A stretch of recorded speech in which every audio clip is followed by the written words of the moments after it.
Hello and welcome to the Just for Gamers video game podcast. Episode 123, Norks. In this week's episode, we spend some money. Yes, I'm good. JfG Ash goes vaping. Bracken. JfG Alex drinks from his trouser tap. A pee-pee from my pee-pee. There's a couple of Dead Island Syndrome contenders. And finally, fuck you, Nintendo. Fuck off.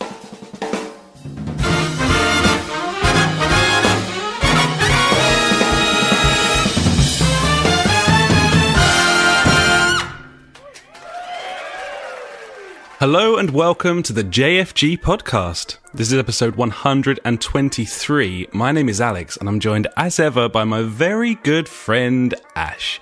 Hey buddy, long time no speak, as in the last time we spoke I believe was this time last week. It was when we were playing Game of the Year 2017, Orcs Must Die Unchained, buddy. Well, we have a contender for that title this week, but we'll get to that later on, buddy. But I'm a bit excited. But yeah, that was it. That was the last time. We were both really ill. Yeah, that was fun. I had the next day off work. I felt terrible. Well, I played some games, which was nice. That sounds kind of jovial, buddy, in many ways, and something I would have loved to have done as well, but unfortunately had to go to work, and then I went camping for 3 days. That's always what you want. That's what you want when you're ill. Yeah. In a thunderstorm or 5. Anyway, buddy, for a Wednesday, yes, I am good. Yeah, sparkling thoughts. Give me the hope to go on. Sponsored by Lord. It's a bit laboured, but have you heard that Lord album yet, buddy? Yeah, I still haven't. You haven't? No. Man, I mean, I was listening to it on my way up to Leicester, and I've got to say, yeah, fucking great album. Great album. Yeah, I've got a new one though this week though. I'm going to start doing this weekly now. No, don't.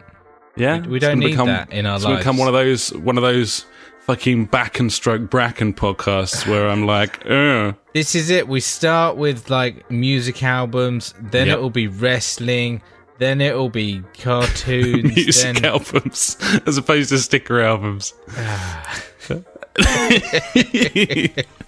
Yeah, no, I'll leave it then. But that Lord album, though, yeah, fucking well good, mate. Have a listen, mate. I will one day. It really is something. Before I die, I will do it. It's on my bucket list, buddy. Yeah, it's on my bucket list. Yeah. Well, lovely. So, what have you been up to? What have you been up to, buddy, in this long 6 to 7 day period since the last time we spoke? Playing lots of games, obviously. That's thank standard. Fuck someone has. Well, I mean, lots of games. Just mainly one game, continuously, forever and ever. That'll do, though. I can't stop. It's some sort of addiction, buddy. Oh, wow, okay. We have already admitted our addiction to gaming, but, you know. Yeah, yeah. Oh, well, while we're on the subject of addictions, I went to a vape store this week. Right. Yeah. Okay. Because I found myself dabbling back in the smoking area, and I don't really want to be doing that. The fact that you can only buy 20s now, I don't like that. Nah. So every time I want to buy a packet, it's like, ooh, great, £8 to £10. Dangerous business. That doesn't feel good. So yeah, I went to a vape store, buddy. Did you meet anyone called Bracken or Rufus or Tesla when you were there? They definitely looked like that sort. So I went in and like there was the store assistant. Immediately I was like looking at him and he had a tattoo of a bottle of Jack Daniels on his arm. I'm like, fucking please say your name is Bracken and you're named after some German theme park. I would love that, but unfortunately, no, I didn't get his name. So I could have been then. Could have been. It could have. I mean, high percentage chance. Probably was. So yeah, I went in there. I was like, yeah, I want to get a vape thing, whatever. Sort me out. So he went through. Fucking hell, he went in for ages about all this. I was just like, I want that one. Just, give me that one. He's like, now we're going to test out these different vapes. I'm like, just fucking menthol will do. Just fucking a bit of mintiness. I was like, cool. So whilst this was going on, some guy, also probably called Bracken, came in. Obviously, there's just a sofa in this shop. He just sits down and he starts vaping away. I'm like, fucking, this guy's so cool. Flannel shirt. It's a way of life, son. He had a stud in his eyebrow, which I thought, ooh, bit edgy. Not really the hipster type, but still, you know. Bit of a wrong un. Yeah, I liked it, yeah. Yeah. Oh, yeah, so I'm on the vape now, buddy. Vaping. I'm glad you've got menthol, because I do get fucking sick of walking down the street and having some twat fucking blowing like strawberry fucking vapor at me. I'm like, I don't get that. What is this? I don't know. So why do you want to taste that? Why do you want to expel that? I know. I thought about just going straight up fags. Give me fag the fag taste. Yeah. I was like, no. Ashtray flavour. Yeah. I want the taste of fucking burning tobacco, please. In my mouth all the time. Yeah. So, yeah. Vape stores. Apparently, I have to visit every so often to get my vape sorted out. I don't know. Get a new thing in there. And then he was on about like how you can mod it and stuff. I was like, no, I'm not a cunt. You can get loot chests and yeah, microtransactions in there. Yeah, some loot chests. Maybe get a hat or two. Yeah, you know? Yeah. Special perks. Absolutely. Yeah. Yep. Okay. Well, you're riding that train, buddy. That's fair enough. Yeah, better than the alternative. I mean, I feel like a bit of a cunt, but you know, anything to stop me from dying.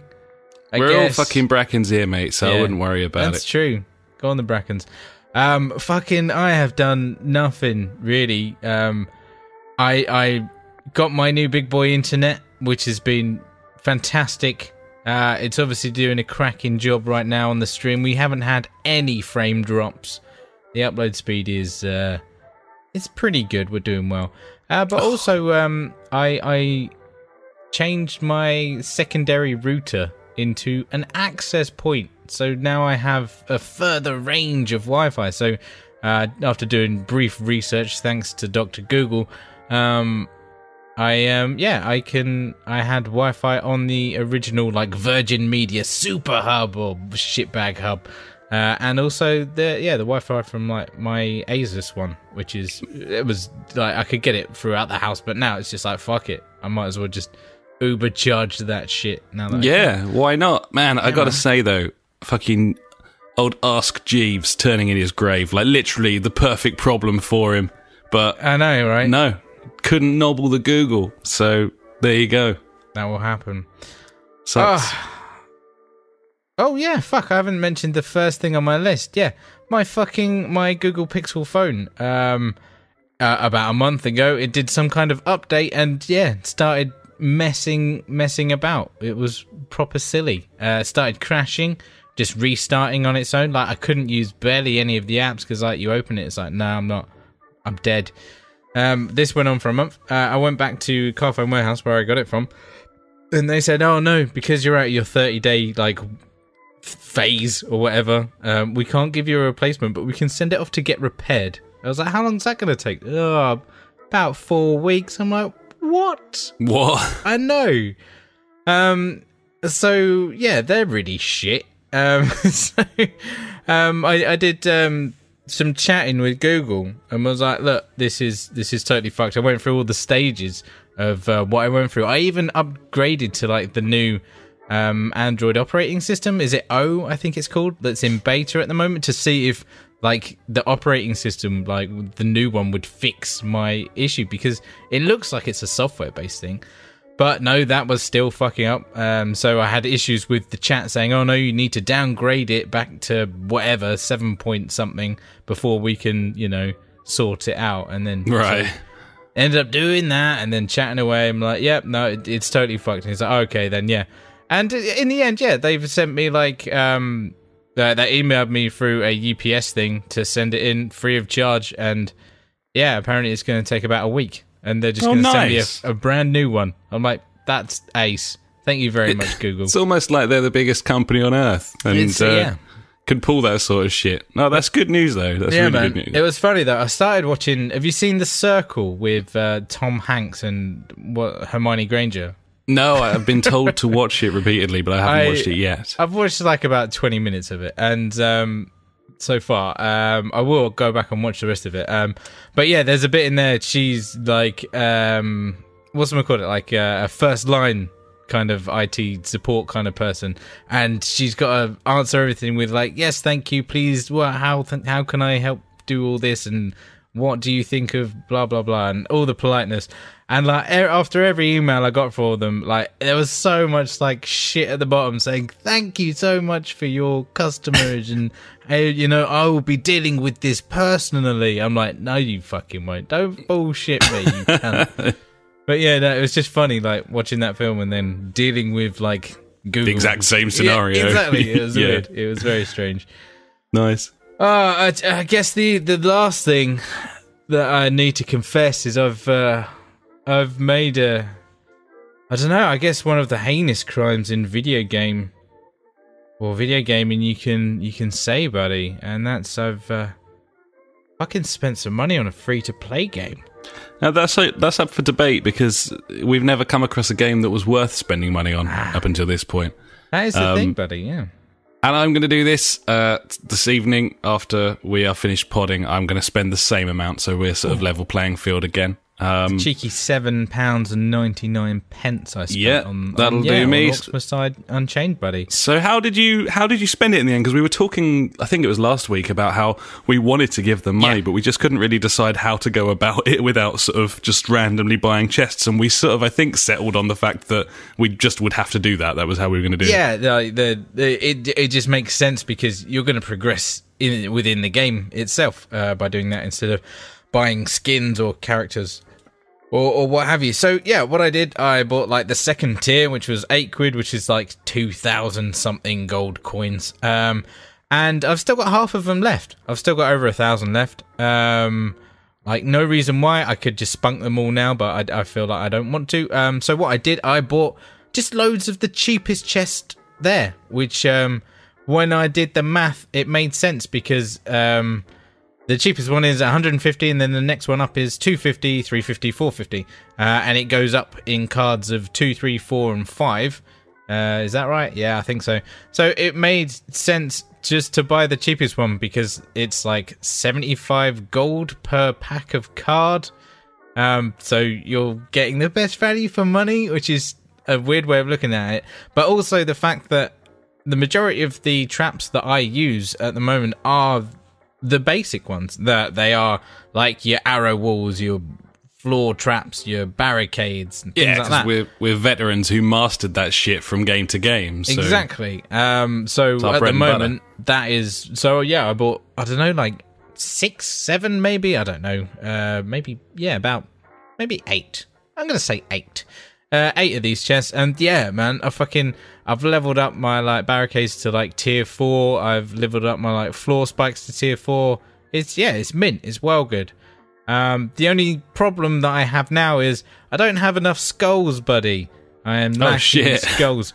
But that was my fault. You need to upgrade and yeah, you have to spend your skulls. But the good thing is like you can just play the game and get skulls. But yeah, I did. We had like 12,000 skulls, and I spent 9,000 of them on a character. So yeah, I kind of wish I hadn't have done. So that. I'll be all right then. Yeah, you'll be fine, mate. You'll be absolutely fine. So yeah, like for how we're doing it, I'd suggest doing that. And also, if you do get this game and get your PS Plus like bonus money, which I think is like 1,000 gold, then yeah, I would buy just. As many of those cheap chests as you can, buddy, because that's the shit you're going to need at the beginning. Exactly, yeah, and that's where you get the most enjoyment out of it, and be able to get those 5 stars to unlock all the more chests in that apprentice tier before you step up. Yeah, Gibbons. Still got a bit more to talk about in that game, but I'm guessing we'll talk about that in our what we've been playing, buddy. Affirmatory, my friend. That is a full-blown Gibbon. Yeah, that's my incredibly depressing week of nothingness. What have you been up to, buddy? Because you know, you've been a bit busy. You've been out and about. You've left the house. Really. I left the flat. I've been gallivanting. I went up to the town of Atherstone Well which is known. somewhere between Birmingham and Leicester, probably closer to Leicester. Not too far from your gaff, actually. Oh, hello. Terrible journey there, terrible journey back. Typical textbook M25. You gotta love that shit. Love the Yes, M25. I have been to a music festival, buddy, because Bracken, of course, and flannel shirts and beards. The cardinal sin of the fact that it was a festival called 110 Above. It was a festival on a literal farm where all the stages were barns, and we hung out on hay bales, and we bought fucking gin. And, Was it in a fucking jam jar as well? It was Served in a jam jar. It was a farm. Well, gin in a jam jar, of course, is the ultimate. But no, even more hipster than that. You had With to the buy your stripy cups. store. Oh, nice. So it's £3 to buy your cup, and then you had to carry that fucker about with you everywhere, because otherwise, What? if you turn That's up not without a beer cup to the festival. bar, you have to buy another cup for £3, buddy. That's dumb. Just be like, just pour it in my mouth. It's the environment, so you know. Sure. Yeah. Well, I mean, Have paper cups then, you twats. just give me the booze in my hands. Yeah, exactly. Yeah, no, we had a fantastic Give time. me the keg. There was some dodgy weather going on, but we managed to dodge most of it. Saw some fantastic bands in a really tiny environment. It That's was always nice, though. It was 1,000 people capacity across the whole weekend, so there were no queues for anything. The main stage was literally in like a sort of open-sided barn. The second stage was like the town hall stage, and it was literally like a big brick barn with rafters inside and a stage at the back, and it was all... Was there a John Barnes? It was all like rustic and hipstery and fucking cool.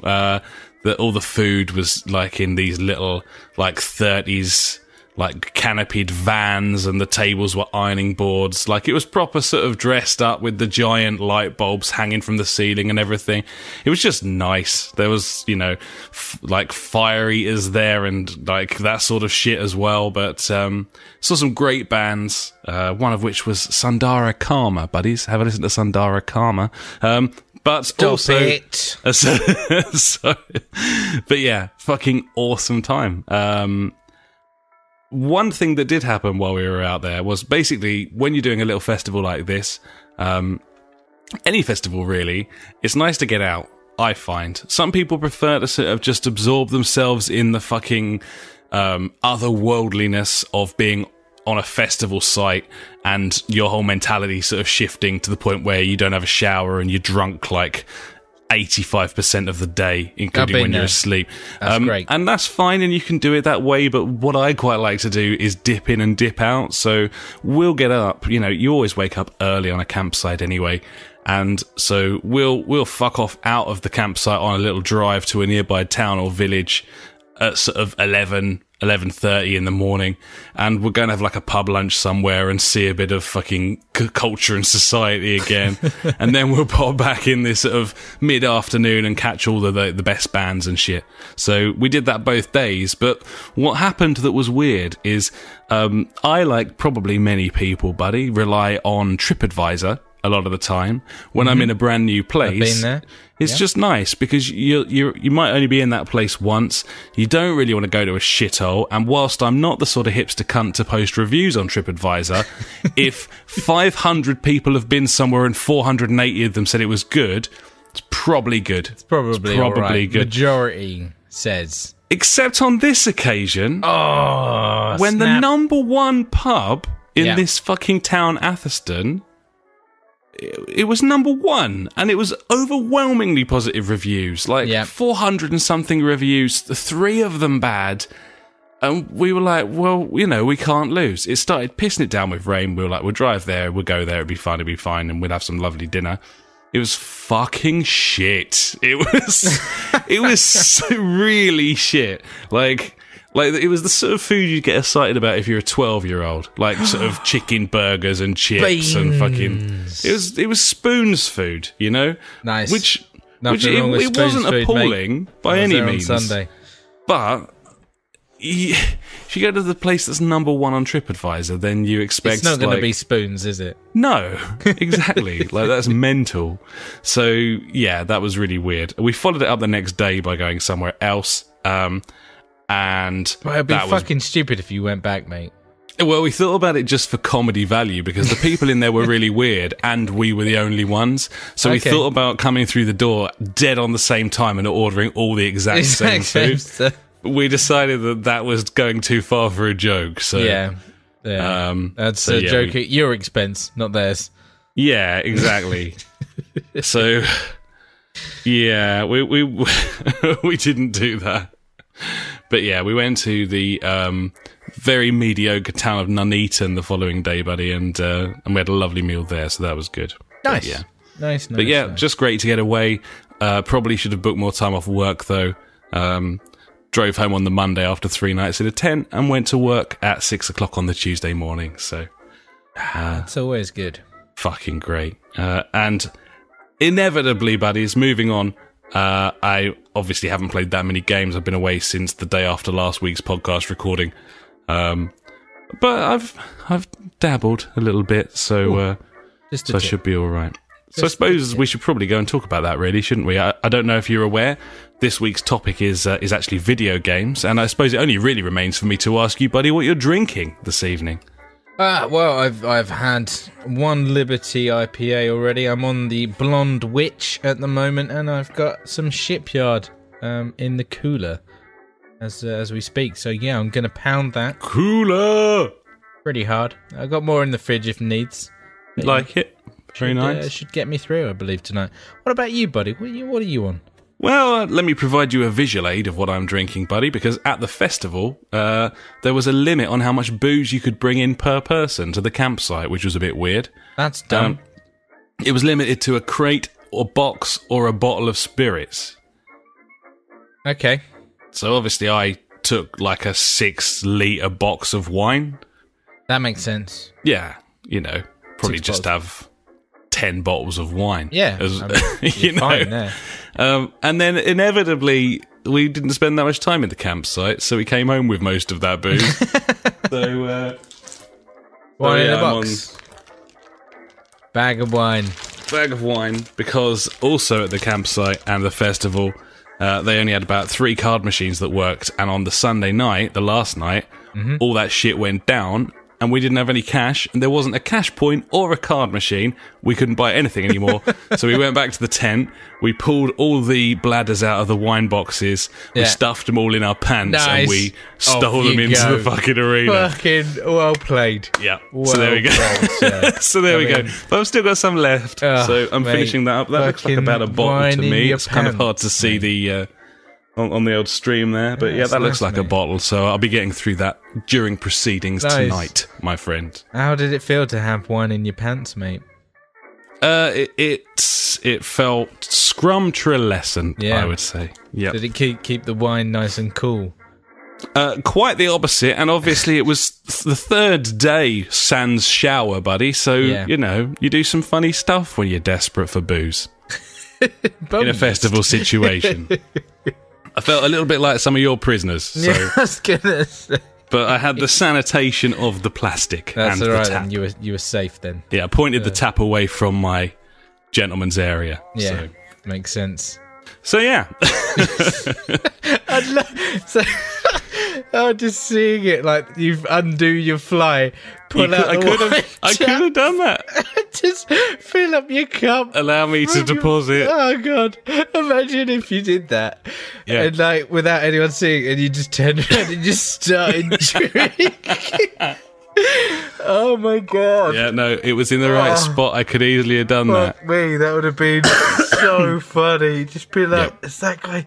That guy just drunk his own piss. Now, what we actually did, we used a diversionary tactic because it's the missus' birthday at the weekend, but obviously we're at this festival. We want to kind of celebrate it early doors. So we took a load of balloons with us and we filled up like a massive sack of balloons. Sack of balloons. So we had like 15 balloons in this fucking bin bag. And that totally threw the security. They weren't even looking for booze. They were like, who are these fuckers with a load of balloons in a bag? So yeah, no, we had all the some tactics, sort of buddy. It was all good. drugs in those. Could have been. Yeah. Heroin in concealed balloons. Yeah, I'm trying to Hidden in plain sight there. Yeah. Oh God, what Coke gas? balloons. That's the word. Gas in gas form. Yep. Heroin gas. Yep. Nice. So there we go. Let's we'll probably move on. I've been waffling for some time. Let's go and talk about what we've been playing, buddy. I'm gonna top up my glass as well. Got to sort of hold it at a bit of an angle. So cue music, and I'll do that.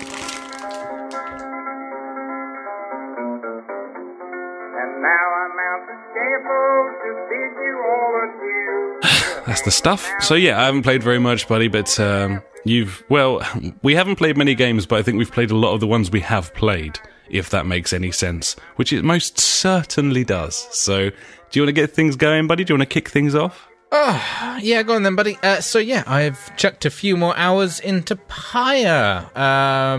Probably another 4 hours or so now. I found that I can only play this game for about an hour and a half at a time, because it hurts my brain with the reading. I'm gonna say that's the only downfall, but that's a personal thing for me. Apart from that, this game is fantastic. The characters are amazing. I'm finding new ones along my journey, and each one I find, I'm like, I like you more than the last one. It's just a great game. I've got some amazing skills with the space basketball now. We're nice. Getting balls deep. Yeah. So along your travel, you pick up more travelers, and these people learn new skills and different tactics. So, for instance, I've got one that can blow himself up and make a massive radius and kill anyone near him, or not even quite a fair distance away. So you can use that by running into the enemy area, fucking just blowing them all up, and then using your fast guy or someone to run in and pick up the pieces. Exactly. It's really good. I've got another guy, probably my favourite character that I found so far. He's a worm, I think, and he's also a knight. And he's just amazing. He's so, I don't know, just weird and funny. But he's got his ability is his aura thing is like a trail behind him. So kind of like Tron, the Tron bikes. Right. And you can't drive into the and that does whatever. Damage like in Tron kind of thing. Yeah, that kind of thing. So yeah, Pyre, I'm still making my way through it. I think it's going to be a slow burner, this game. It's not one where I'm going to sit down. Like I said, I can't do it. I can't sit down there. I mean, I've had other games like this, Persona 5. That was another game where I just couldn't play for more than say 2 hours at a time, because I would just be I've had enough of reading. I need to just get action in my face. So action games, buddy. Just Cause 3. Been playing some of that this week. Very nice, buddy. And Funk was having trials and tribulations with that. We've got some more from him this week on Just Cause as well. I was intending on playing it this evening, but I got tied up doing something else, which I'll talk about during my games section, despite it being mildly off topic. But what's your early verdict? And by early, I don't know how many hours you've pumped in, so I don't know how early the verdict is. I've probably played about 3-4 hours now. Okay. I kind of want to just leave this, because Funk sums it up beautifully, and I think it should just I'll just comment on it when he does. So I bet the viewers or listeners, not viewers, or viewers and listeners, can't wait for fucking Fuckwit Corner this week. Spoilers, it's about Just Cause 3. Yeah. Oh, well, fair enough, buddy. Fair enough indeed. So apart from that, obviously, I've been playing Orcs Must Die Unchained, but so have you, so we will talk about that together in a bit. So what about you, buddy? What you been playing this week? So I've played one game this week, but I completed it, and I've also been watching a load of stuff about games, quite obsessively. So first, the game. The game is Max Payne 3, buddy. I've completed Max Payne 3. Nice. I think it was about 15 hours long. I played it in maybe 4 sittings, something like that. That last sitting, I just caned caned it for like 5 hours at the end there. And was it kind of a slog at the end? You were like, come on, let's just get this done, get it out of the way, or to be honest, yes. And the big problem here is it's very punishing. Like, it's really tough. It'll often autosave in areas where you don't really want it to. There's no save mechanic. It just does its own thing. Like David S. Pumpkins, I suppose. That's what he does. And that means that you'll be in a situation where you haven't got a great deal of health or ammo, and you'll die, and then you'll have to relive that over and over. But it seems to have a bit of a mechanic in there where if you die like 3 times when you've only got 1 health pack, then you'll suddenly respawn that 4th time with 3 health packs. So it'll try and help you. But I didn't find that all that satisfying, if I'm honest. Overall, yeah, it's just an absolute like marathon of shooting, just wall-to-wall shooting. It's just, if you're not shooting, you're in a cutscene. I must have killed 12,000 people. Like, it's utterly unbelievable. And for the most part, that was very satisfying. And the combat is very satisfying. The AI is pretty decent. Yeah. There's lots of cover, and it's made pretty exciting. It's just like a playground of slow motion fucking gunfighting, and as such is excellent. There are portions of it where it kind of shows its age, and it's a little bit galling, but obviously by this point I was completely used to that. Yeah, I mean, it's like an 8.5, 9 out of 10 game. Like, it's a great game. It's not a fantastic game. I think it does enough to sit itself in the sort of Max Payne story arc without actually sort of, being better than those original games. I don't think it is. And just one little niggling thing, and this is utterly fucking ridiculous to be moaning about this in 2017, about a fucking 360 game that came out ages and ages ago. But they obviously did redubs of the voice acting, and they quite clearly did that, like on fucking Skype or something. Like a lot of the main voice lines, like, it's really like random different style, like amounts of quality on the recording, where they've clearly they've done all of the recording in a booth over the course of a week or two. Yeah. And then suddenly he'll be talking and you'll be like, fuck me, this is like shit. Like, really poor bitrate. And I just found that really odd for A, a AAA game, and B, a Rockstar game. Like, that just seems mental that they'd skimp on quality in that sort of department. But it's very noticeable. Like, I don't think that it was like me picking up on it because I'm kind of sensitive to audio design or anything. So that was a bit weird. But yeah, all in all, I had a fucking cracking time for my £1, buddy. And I'm really enjoying. I've got some 360 games lined up that I haven't finished. I've got that Blacklist, the Splinter Cell game, and I think I'm going to head into that next, man. Yeah, why not? Like, I'm really enjoying the sort of fairly linear like action games at the moment, and it's another one of those. So yeah, expect me to be talking about that next week. Blacklist. Okay. You're not convinced? No, I don't know. It's the only Splinter Cell game that I haven't played. I've come close to buying it countless times on PC, thinking, oh yeah, I should play that, but I don't know. It's it hasn't got, what's his name in it, has it? That one hasn't got proper Sam Fisher in it. No, exactly. So I think that's why I've left it alone. I remember when like it was announced and like seeing the trailers for it, and I was like, oh yeah, I'm well up for another Splinter Cell. But it was that time when it came out around the PS4, didn't it? I think, I can't remember now. Yeah, it was just a year early, and we were kind of gearing up. It's one of those sort of late 360 PS3 exactly, titles, like GTA 5 for you, like with the second disc texture pack, and exactly. Bastards. Yeah. I played the first couple of missions and found it pretty enjoyable.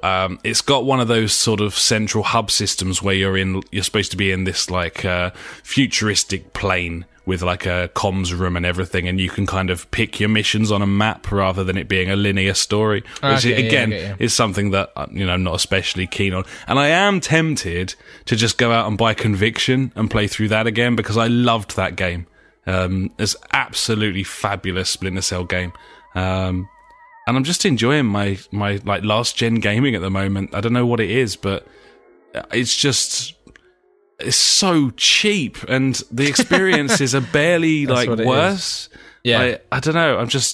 The gameplay on Max Payne just completely carried that, and it was fun, and it was funny in places, and I'm kind of craving more of that now. So I'll give Blacklist a burn, maybe head down to CEX and pick up another couple of games for £1. Might as well, buddy. Gibbons. Yeah, nice. So I haven't played anything else except a bit of Orcs with you, which we'll talk about shortly, but I just want to plug something first and also mention that I think this is, in fact I know, this is the first time I have subscribed to anyone's Patreon. What? I've never done it before, and I've never done it before. This is a week of us doing really stupid things with money. Well, I love it. I think as I'm getting older, I've started buying albums rather than stealing them, and wanting to give money to free-to-play titles because I think that they deserve it. And this is another example of that. This week, I've spent a combined 4 hours watching No Clip, which is Danny O'Dwyer's Patreon crowdfunded video games documentary YouTube channel. And he's producing some fantastic work. I've always been a massive fan of Danny O'Dwyer wherever he's been. He's an Irish of origin journalist. He's been all around the houses. He's at GameSpot for quite some time. Pops up on the Giant Bomb podcasts every now and again. He also does an F1 podcast with Drew Scanlon, also former Giant Bomb, which I listen to as well. I follow most of this guy's content. And he used to do some excellent work at GameSpot where he did these sort of 10-minute, 15-minute documentaries. He's an excellent presenter, always sort of had some interesting topics and well-thought-out opinions. He set up this Patreon about, I think 6 months ago, something like that now, called No Clip, which is... he's taking Patreon money to produce video game documentaries, and I have to say they are fantastic. I kind of expected that. I really like the guy, so I'm probably going to like it. But quality wise, just top drawer. Fantastic interviews. The benefit of him being in the industry for such a long time as a pundit or a journalist, he's got all those contacts in place. And I really genuinely cannot recommend it enough. It's caused me to part with my money on a monthly basis for the first time. And so far I've watched an really insightful 2-part documentary on Rocket League, a beautifully made 3-part documentary on id Software and how Doom came to be, which was so interesting because to us, you'll remember, I mean, it ended up Game of the Year fodder, but it fucking came out of nowhere in the industry, and people thought it was going to be shite. It seemed like Bethesda also thought it was going to be shite. Yeah. Such an interesting issues with that game when it got first announced and stuff like that. It's just well, this is a 3-parter, half-hour each. He goes to id, he talks to all of them from start to finish. They talk about how they began and how they ended up where they did, who they brought on board, and so on. Just really genuinely fascinating. And, if you like that sort of thing, which if you're listening to this, you probably do, I would imagine. More than likely. And this evening, me and the missus, because she was a massive fan of this game as well, watched one of his more recent documentaries, which is a 45-minute show, basically a really lengthy interview with Jonathan Blow about The Witness, how it came about, where he came from, how he came to decide that was a good idea for a video game, and how he implemented it. And that guy was in Indie Game the Movie, of course, and that gave him a lot of traction when it came to releasing Braid. But to hear him just chatting about his life and how why he made the decisions that he made in The Witness, because it's such a hard game to create when you're in this position, sort of Portal-esque position, but maybe to an even further extreme where everyone's different sort of skill levels. Someone will look at a puzzle and they'll breeze through it. Another person will be banging their head against it for 10 hours. Fucking what game. I love that game. I know. It made me want to go back and play it. Yeah, thinking about it, I'm like, I could go back and have a little run through that. That'd be fun. Do you know you'd get stuck on ones you didn't the first time round? That's what I'd do. I'd remember stuff that I sorted, that I banged my head against the first time round, and I'd struggle with the shit that I just did on the first playthrough. I could imagine it being very frustrating. But yeah, anyway, I digress, buddies. No clip. Danny O'Dwyer, excellent. Even if you're not going to give him any money. Really interesting. Rocket League was really fun, and he's produced a hell of a lot of stuff. He's currently putting out a load of content about Project Red and The Witcher, which I'm really looking forward to watching this week. Yeah, and check it out. It's fantastic. Nice, buddy. It sounds lovely. Gibbons, buddy. So probably on to Orcs then, which. I suppose we mustn't dwell because we really have spent a lot of time talking about this game over the last couple of podcasts. But let's have a little mini chat and try not to get too fucking frothy in the old loins, shall we? Yeah, man. So I've been going back over all the levels with every single character, like we discussed last week, getting more chests. Therefore, upgrading my stuff, making it better. I've attempted a few of the harder difficulty maps on my own, and yeah, it seems to be going quite well. I've also played more Sabotage and found some interesting routes and techniques for different maps and stuff like that, which is cool, which I'm sure I will share with you later. Yeah, you can be like my sensei. Yeah, buddy, I'll do that with you. And yeah, it's all about getting the funneling right, getting them in that right direction. But I really like that Sabotage mode. I mean, it's an odd one, but it's very cool because it's like co-op multiplayer. It's weird. It's very strange. I don't know. I don't really. There's no difference to that from the single player game. Obviously, apart from you've got three of you there, but if you play it co-op with three people, it's just the same.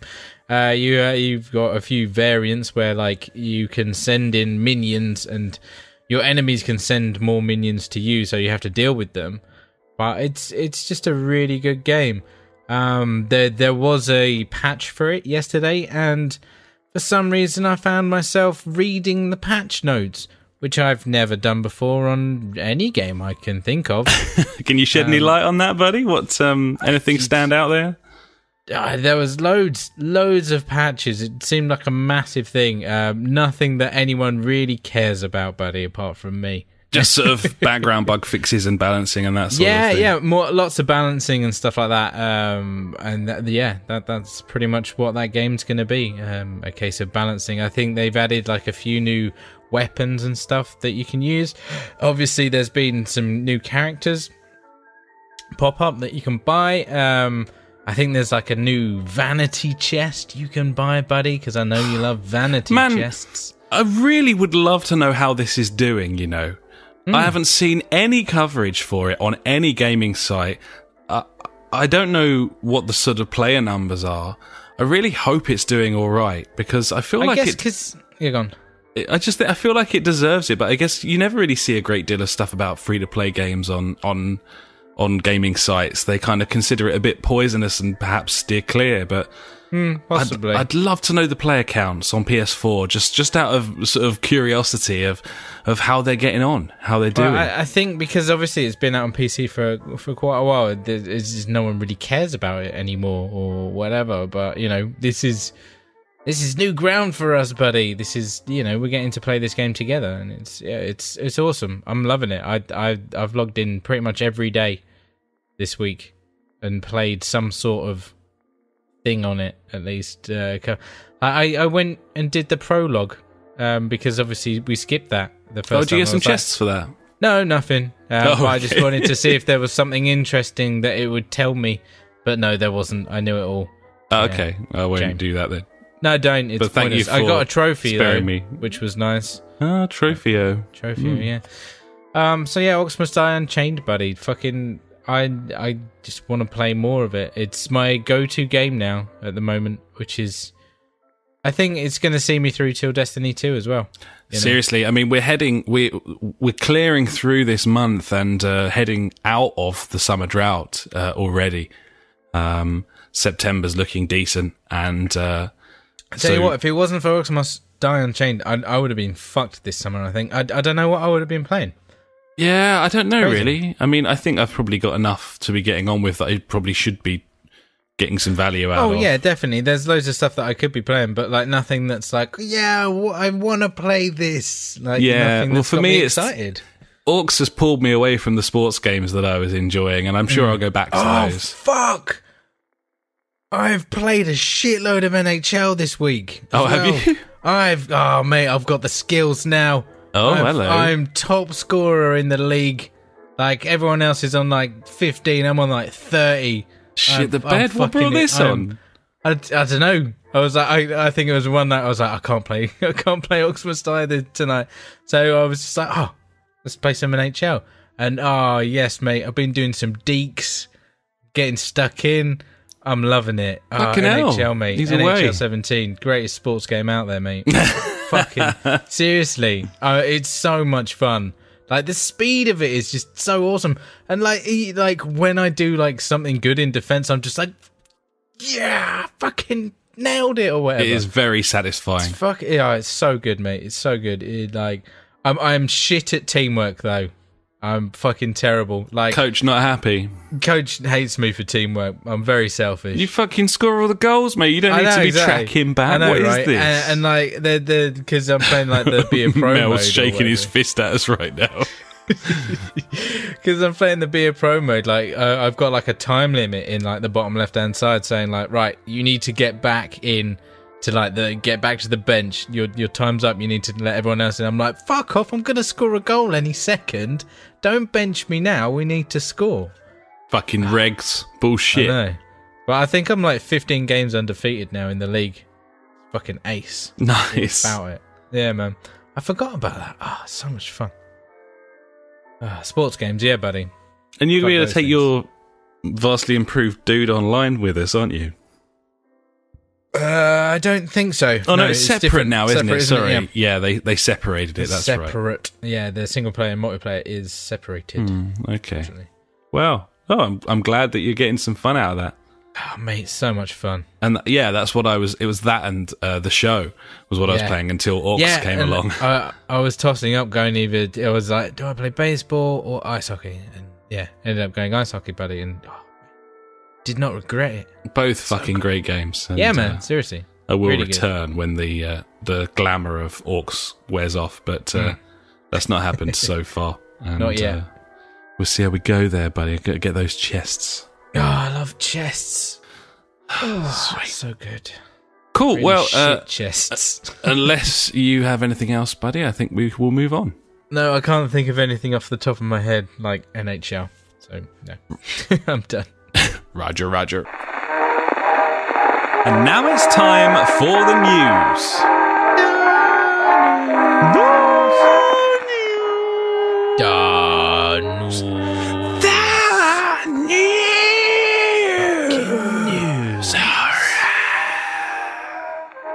Number one.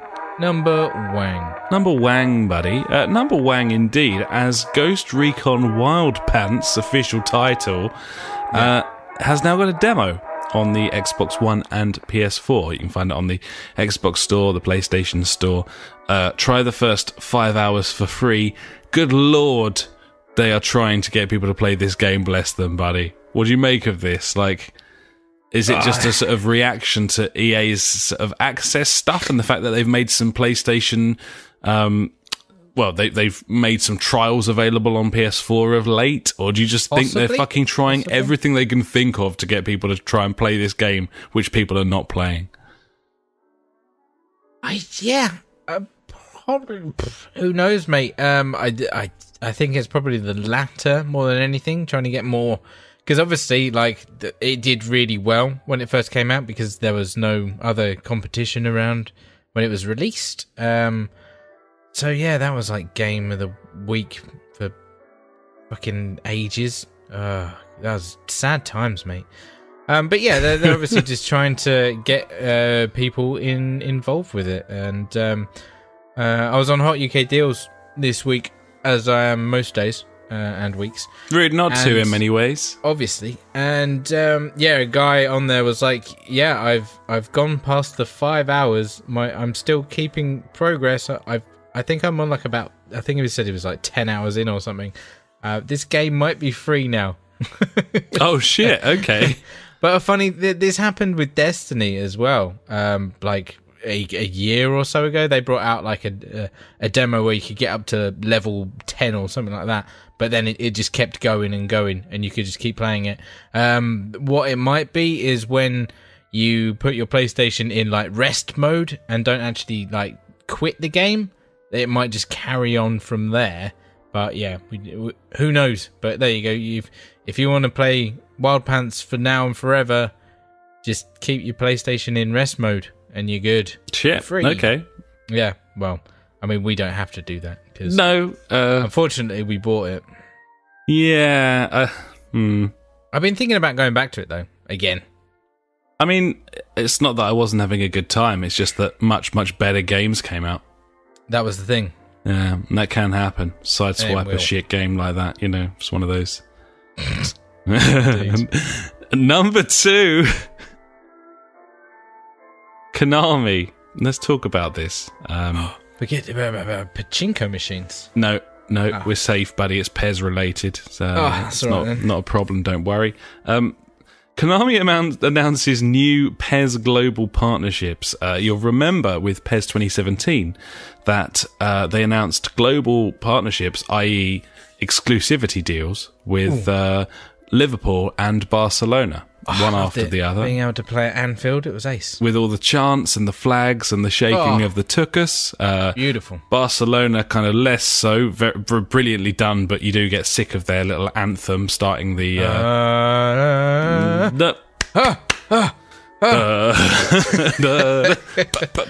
Yeah, it's kind of like a sort of Playdays song with the Y-Bird, but at the same time, weird. One of the most prestigious football clubs on earth. Anyway, talking of those, they've announced a couple of new partnerships for the new game, buddy, keeping the Liverpool and Barcelona ones. Oh, yeah. Arsenal. Oh, that's all right then. Building up their Arsenal, although they're not included in the Arsenal in the new deal. Arsenal. Yeah. They've obviously decided, well, we've got Liverpool, one of the most historic clubs to ever grace. 125 years. Yeah, incredible pedigree of football club. We've got Barcelona, traditionally one of the greatest clubs on earth, one of the biggest clubs on earth. Yep. And where can we go from there? And the answer was obviously very, very simple. Fulham. In London? Fulham. Championship side Fulham. Okay. Now, I've got a sort of vague affinity to Fulham in that a friend of the podcast, Pete, is a Fulham fan, has been since the day he was an embryo, and as such has occasionally taken me to games when he's got a spare ticket or there's deals on or whatever. So I've actually been to Craven Cottage probably sort of, I don't know, 10, 15 games, something like that across the last few years. I've been once. It's a lovely stadium. It's in a great location, and it's a cracking football club. Quite why Konami have done this deal, I have no idea whatsoever. All I know is it makes me very happy, because now I know who I'm going to be in Master League, buddy. I'm going to be Fulham. Makes sense, mate. I'm going to have the cottage. Yeah, exactly. With the crackers and the wooden seats and the cottage itself. And I can play as Fulham and have the full licensed version as a championship team. Less very baffling, of course, Valencia. They've done a deal with Valencia as well. That's far more understandable, far more prestigious side. Makes more sense than Fulham, but hey. But good to see that they're doing this, because the whole Usain Bolt thing was a bit gimmicky, and this is far less so. This is far more football lovers, or dare I say hipsters, buddy, Brackens of this world. Brackens. But yeah, good news anyway. Just gonna have a little vape. Just gonna have a little, he's having a little. All right, fucking. I'll pour some more wine out of my bag, mate. Hang on. Here we go. I've turned it on. It flashed at me. There we go. Just nice, getting through it. Oh, lovely. Yep. Well, You're on the minty. vape stick, I'm on the wine. It's a very cultured edition of the show today. This is a beast of a vape. It's fucking... Mate, you could knock someone out with this. Fucking, you're going to want to go ahead and blog that, son. And you blog that, and I'll read about that later. Thanks. Yeah. Yeah. Cheers for that. Sorry. So we move on. If I had to rate this vape stick out of a score of 1 to 10. Let's move on to updates, buddy. System updates. Always interesting if you're Love system updates. sad fuckers like we are. Yeah, we are. The next updates, Xbox One system update changes a variety of things. Basically, this sounds pretty good, actually. They've changed the home menu and stuff. They've given you more customization. So you can make sort of more folders. You can put all of the buttons where you want. You can kind of set it up to your own sort of style. And I think that makes the most sense. Like, I would like that option on the PlayStation. I would like to be able to essentially have like 5 buttons set up at the top in whatever order I want, however I want to do it. What I want is like my phone screen where I can just drop and drag shit. Yeah, move everything about. Everything there and make my own folders and be like, shit games I'll never play in there. Yeah. Games that I will always play in there. Yeah, I want to be able to hide stuff as well on PlayStation, totally. Something you can't do at the moment. Yeah. I want to pull the fucking video apps out of this new menu that they're sitting in that never loads properly. Gosh. Fuck me. That is so retarded. Why? Amazon just 50-50 now whether it'll load into the fucking thing or not, or if you have to restart the system. Who knows? Shite. I was in a CEX. We actually got hold of a copy of F1 Race Stars on our travels, buddy, in Nuneaton. Well done. They were talking about how they'd, I don't know what they'd signed up to, but they had early beta access to this 5.0, which is something I was hoping we'd have by now, but haven't. And it's bricking consoles, allegedly. This guy was talking about the fact that it had, you know, he wasn't getting any input on the screen anymore. The dude behind the counter was like, yeah, I had the same thing, had to like reset it 5 times. Wow, I'm glad we're not on it. Yeah, probably watch out for that, just FYI. Might have been an isolated incident, but my ears did prick up and it made me wonder about it. But yes, anyway, Xbox, lots of customization, and also music to Xbox gamers' ears, buddy. Oh, good one. Good pun. Spotify was stealth released on the Xbox One today, completely out of the blue, no warning. It was... I know about it. It was Major Nelson did a video. I think it went live late yesterday and kind of picked up today. And some eagle-eyed viewers spotted the Spotify app in the background on his stream. And then it appeared on the store, and there was no fanfare or anything. This has been PlayStation exclusive for years, literally years. Yeah, crazy. Really strange. I don't know why it's been the case, but either way, if you are an Xbox gamer, then you now have access to Spotify. So, traditionally, the Xbox has been excellent at implementing audio functionality. It was the first console to have custom soundtracks where you could play stuff. That was fucking insane when they brought that. I was just like, what? Such a feature for a fleggling console. I just had like an external hard drive plugged in with like shitloads of music. I could just play it all of it whenever I want. And it was the way that it sort of replaced the game audio, and that sort of awesome. Hasn't even been implemented properly on the PS4 at this point. You know, you'll play music on Spotify. It won't always cancel out the in-game audio on the game. It's well ahead of its time. Either way, there you go. You got your fucking Spotify on there now, buddies. So that's nice. Meanwhile, in Sonyton, we've got the PlayStation 5.0 update, which has not yet arrived, but Eurogamer got hold of the release notes, and it wasn't unbungoed, so they were allowed to report on it, which means we now know exactly what's going to be in there. Yes. Which kind of... Majority. Yeah, which kind of removes the point of the beta anyway, so... I'm not going to update now, even if I get an email, to be honest, from what I've learnt. From what I learnt in Nuneaton. Ooh. So, yeah. Anyway, what we've got, Twitch 1080-60 on the Pro, buddy. Cool. Which is nice. It's a nice addition. Loads of family sharing and account options. This is great news for me. It's tasty. I do worry about the possible changes that could be made that could scupper us in some way. I don't see how... Because if they did that, that would mean that no one can play any of, like, say, like, my console was my console here. That would mean that any games that I bought on the PlayStation Store, my son wouldn't be able to play them in my house. Yeah, so they can't really meddle with that. I mean, they could, but I don't think they will. I think it would be a fucking really, really bad idea for them to revert that.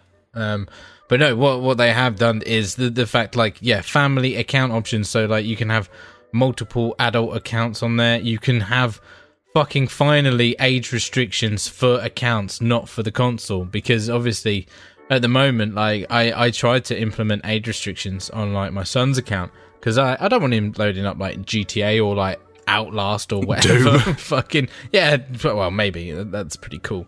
You can play that. That's fine. But you know, like, this is like odd games that I'm just like, no, he should not be able to see any of this kind of thing. So yeah, the fact that they finally got that in there now is fantastic, because that's another thing. Like for the Switch, like, that is also console wide. It's not account based, and that's just fucking dumb. I mean, if you're going to have accounts on a system, then you have to have bespoke settings for each one. You have to. You can't have an age, like... Because otherwise it's pointless having separate accounts. Shitting on the Switch again, like... there'll be more of that, buddy. I know. I'm looking forward to it.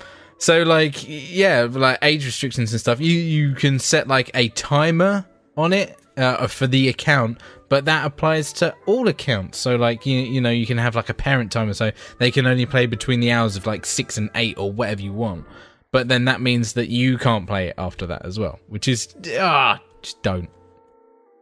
These things are just, like, they're great that they're in place, but they're just so badly implemented. But hopefully now Sony have fucking sorted that out. I kind of feel like it's so easy as well. In the grand scheme of things that you can include in your interface, like, it must be one of the easiest things to code. It's literally just this equals this means not this, or whatever. Like, it's schoolboy stuff, surely. Like, there's no real excuse for it not to be there, and it sounds like they're finally addressing that, and it's going to have all of that implementation, which is fantastic news. Exactly, buddy. Fucking, it's a simple question, Doctor. Gibbons. The only other big thing that I've noticed, although they might have some other tricks up their sleeves, is kind of annoys me when I go to the quick menu by just sort of holding the button down, that you can never see notifications. Yeah. And the uploads and downloads and that sort of thing.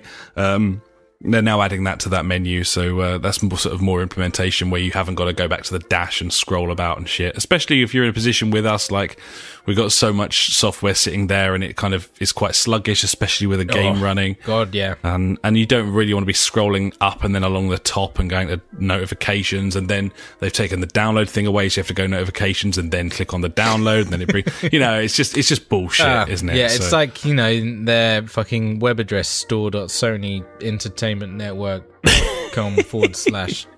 I'm a cunt. Indeed. So they're addressing that as well. And no official release date for that yet, but I'm sure it'll just appear one day, hopefully after they fixed this bricking console malarkey, if that is indeed a problem. Yeah, I don't know. I haven't heard anything apart from those two guys that you heard it. Maybe it was just a couple of rednecks, buddy, but I don't know. Maybe they were just retarded. Yep. They were like bricking the console, was actually getting a brick and smashing it. Yeah, yep. Oh no, I bricked my console. No.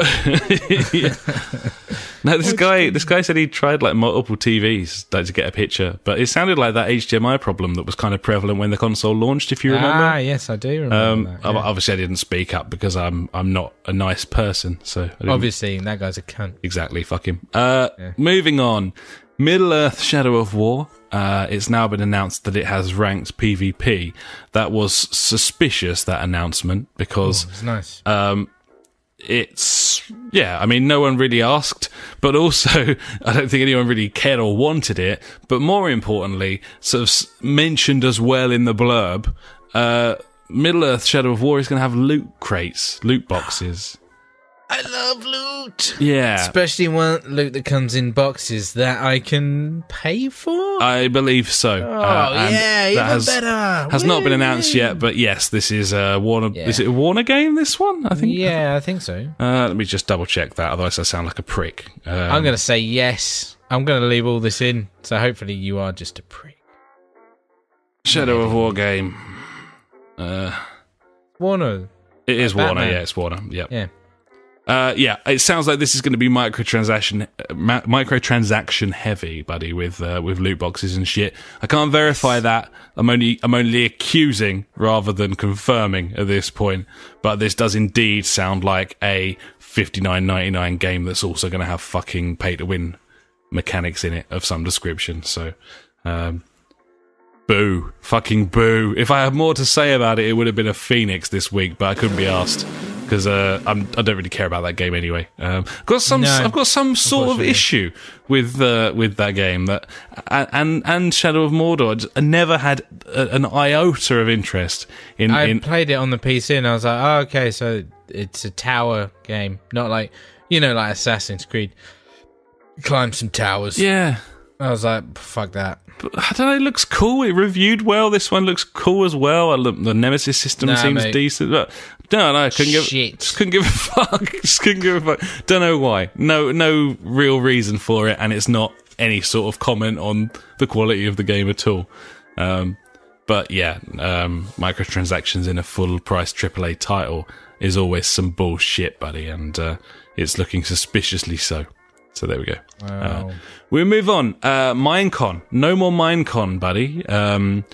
It's been announced that from now on, they're not going to hold their expo in a giant hall, and they're just going to do a live stream, which I suppose is understandable, but it's a little bit sad as well, to be honest. I know it draws like big crowds. It's always been very popular. They've had some funny like bands playing and these silly events and stuff, and I suppose all good things and so on. Like, there's not really money in expos these days either, and you've got your whole user base out on the internet, so why bother? But true. I always just thought it was a bit of a quirky thing that I quite liked the idea of, the fact that this happened, that all these fucking weirdos went to this conference about, I just like that. I think that's cool. Minecraft. Exactly. Because Minecraft is fucking cool, and fair play to you if you go to something like that. But I mean, I haven't got the balls to do it. No, just these people in fucking cardboard box creeper outfits going to some fucking Hilton expo room or whatever. It's just, I'd love to see it. Just go there with like a paintball or something, gun, just fucking go nuts. Yeah, crazy. That would be funny. But yeah, no more. Getting with the times. A little bit sad, but we move on. This is some weird thing. Devolver Digital. The last time we spoke about them, of course, they produced that, frankly, epic, a word that's bandied about far too often, but was completely correct in this situation. Epic fucking E3 conference video earlier in the year. That was so weird. Just the most amazing piss take of the entire thing. And I don't know, I'm pretty sure we did mention it, but Funk, I know your hatred of the nonsense of E3. I highly recommend that you watch the Devolver Digital E3. It's Devolver Digital's earliest access. Yeah. Just a complete mockery of the entire system, and well worth 15 minutes of your time. But definitely, yeah, it needs to be watched. Anyway, they continue to baffle, buddy, by announcing that they are releasing an unofficial Call of Duty documentary. Right, okay. That sounds interesting. And no, I don't believe this is a piss take, by the way. I mean, you never can certainly tell for sure with them. But this is a serious thing. There's a trailer for it. It looks cool. It looks interesting. And it also looks a little bit like they might get to the bottom of things a bit better for it not being something licensed and marketed by Activision. Starts out with Modern Warfare as a sort of focal point. but goes back to the time at when they were competing with, Medal of Honor and all of these World War II shooters and stuff, and rose to the top. And this is going to be well worth a watch. Obviously, I've already spoken about gaming documentaries in this episode, so I'm going to be fucking balls deep in this. Love that shit. The best thing about it, I guess, is the title, which is Codumentary, which is what they've gone for. I like it. Suggests it might be a piss take, but no, I don't think it is. It's going to be interesting when that comes out. It's going to be interesting to see if Activision react in any way to that as well, because I'd imagine they'll squirm a little at some of the stuff that's in there. But yeah, man. Okay. I mean, all the time these bit like publishers and devs are doing shit out of left field. That's fantastic. I love it. Yeah, definitely. It's very cool. So I'm just watching the trailer, obviously with no sound, and I'm just like, yeah, it looks like Call of Duty. Obviously, it's pointless plenty bit in there this without any sound on. Yeah, but yeah, no, yeah, definitely. I'll give that a watch, buddy. Gibbons. Do we know when that's coming out, or have you said that already? I haven't said that already. There you go. It's due on the 19th of September. You beat me to it. Thank you very much for that. Fuck you. Sweet. Finally from me, buddy, before we head over to you, Slightly Mad Studios has landed a deal with Ferrari that they've just announced, meaning that there will be 10 Ferraris in Project Cars 2, which is exciting because there weren't any in the last game, and the Ferraris in like Project Gotham were like my favourite cars, like the Scuderia and stuff Scuderia, however you choose to live your life. Scuduba. F40 and so on, like fantastic cars. F40, yeah. Very exciting. So yeah, if you like that sort of thing, which we do, then you'll like that sort of thing, which we will. And there's a trailer if you want to watch a load of digital Ferraris driving about, which we do. So there you go. Anyway, that's me, buddy. So I think it's probably time to head over to what I think you'll find is actually my favourite section, and that is Ash's News Favourite Things of the Week. If you like news but hate information, you have found the right place. Ash's News Favourite Thing of the Week. Cheers, buddy. And yeah, unfortunately, because I've been without phone, not a lot this week. We've had Wildpants news, we've had Spotify news, and Shadow of Mordor news, which was 3 of my 4 things this week. My bad. Well, it's not your bad, buddy. It was news, wasn't it? So the last thing, and this has to be my favourite thing of this week, but it isn't, because fuck this. Crash Bandicoot Insane Trilogy tops charts for a 5th week. I mean, I suppose the power of nostalgia coupled with a low price point. Still impressive, though. This is a single console release. Yeah. I don't know. I don't know, mate. I'm looking at this top 10. It's all fucking either old or just bollocks. So, Crash Bandicoot's number 1. Then you got GTA 5. At number 3, you've got Fallout 4. Then you've got Doom. Then you've got Dishonored 2. And then the only kind of other new game... Oh, no, actually, there's 2. Splatoon 2 is there. Then you got Battlefield 1. You got Miitopia, FIFA 17, and also, and then finally Tom Clancy's Rainbow Six Siege. I mean, that is probably the worst. Not worst top 10. Fucking like, Siege on there. Yeah, exactly. That's what I'm saying. And you like GTA is well old. Fallout 4's well old. Doom's over a year old. Dishonored's fucking old. Battlefield 1 and FIFA. Oh my god. I just don't get it. Where's all the games, mate? Madness. Fucking hell. Well, luckily, the sales for the game have decreased 34% week on week. Week on week. Well, hopefully I can help address these dreadful fucking chart statistics with that is terrible. without this week when it arrives. But yeah, I'll do my best there, buddy. Thanks, mate. Well, anyway, there you go. Unfortunately, that was my news favourite thing this week. Better luck next week, eh?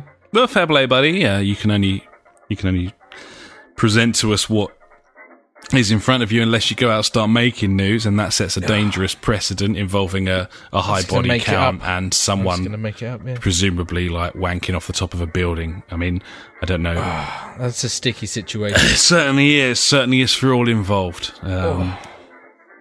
So we'll steer clear of that. But thank you very much for your news, buddy. That was your news. That was my news, and of course that was the news. And now it's time for Out This Week. That's out this week. Fucking is as well, buddy. Are we there yet? Are we out of it? I don't think we are. I think this just happens to be a decent week in a field of shite. Because we're still in August and we can't be out of it yet unless things have gone very differently over the last couple of years. But what I will say is this is a very good week, if you ask me, buddy. And there are 5 games here, and I would like to purchase 3 of them. So we'll see how you feel about that. But either way, get the ball rolling with Agents of Mayhem for the PS4, Xbox One, and PC. This is Volition and Deep Silver. It's a spiritual successor to Saints Row. Yeah. And yeah, I don't know really. I mean, their games have always been a little bit sort of ropey, and this feels a little stealth launch to me. It makes me a little suspicious. There hasn't been a great deal of a hype train surrounding this for a game that's coming out in like 3 days. You know what I mean? Like, it's... Is there a disc release? Because this could be Dead Island. I mean, this absolutely could be Dead Island Syndrome. This is absolutely ripe for it. Yeah. I'm looking at it right now, and it's fucking... this could be it. I've got a feeling. I mean... Is there a disc release for this? I believe so. I mean, it's Deep Silver as well, which of course published Dead Island. This is it. It's got to be. 18th of August. I'm going to keep a close eye on this on the sales chart. This could be the fucking one. Right, if this comes in next week, like top selling game, that we've got it, mate. We're there. I'm very excited. Stealth release. It's not an established IP. It's coming out. It looks wank. But it's hyped, and people kind of liked the toilet humour of Saints Row. This could be Dead Island Syndrome. Shit. Wow. Okay, contender. Contender indeed, my friend. Sweet. Well, we'll keep an eye on that. Either way, it's not one of the games that I would like to buy, but we'll see how we go there and how the hype builds up. Elsewhere, PS4 edition of Cities Skylines launches this week, buddy. I kind of want to buy this. I've wanted a city builder since 2013 when SimCity came out and was broken. So I kind of want this, if I'm honest. Okay.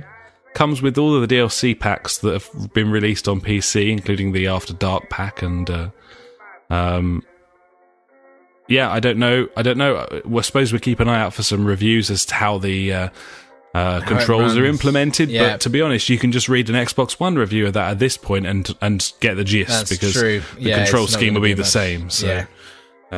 What I've read from people is that they've mapped things very, very well. It's just a little bit more sluggish if you're used to playing it on a PC. So, but yeah, true.